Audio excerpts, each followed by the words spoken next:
Опыт технической эксплуатации и перспективы использования среднемагистрального турбовинтового самолета «Бомбардьер Q400» канадского производства на территории Республики Дальнего Востока обсудили на совместной конференции с участием представителей компании-производителя и республиканских авиаторов.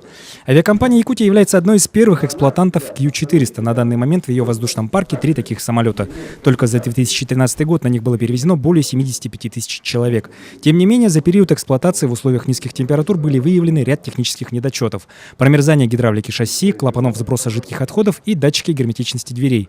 Так, 21 января в аэропорту Якутск совершил вынужденную посадку самолет-бомбардир Q400, принадлежащий компании Ир Аэро, выполнявший рейс Якутск-Иркутск. Причиной посадки стало ложное срабатывание датчиков сигнализации. По словам представителя компании «Бомбардьер» Марка Гилбера, меры по исправлению технических недочетов принимаются.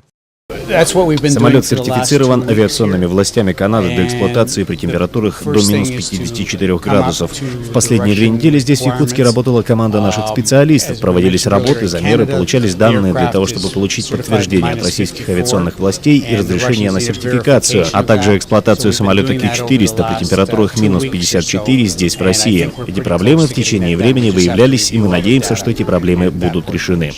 Еще одним решающим условием для выбора канадского самолета является возможность его использования в аэропортах с грунтовой взлетной полосой. По мнению руководителя Федерального агентства воздушного транспорта Александра Нерадько, самолет-бомбардир Q400 отвечает заявленным требованиям. Результаты первого года тестовых полетов показали возможность применения самолета Q400 на эти аэродромы. Эта программа тестовых полетов будет продолжаться и в текущем году, поэтому первые результаты тестовых полетов показывают возможность применения этих самолетов на аэродромы не с искусственными покрытиями. По словам Александра Нерадько, Федеральное агентство поддержит республиканские авиакомпании субсидиями в случае заключения контракта на приобретение канадских самолетов. Общий объем субсидий составляет более 3 миллиардов рублей в год.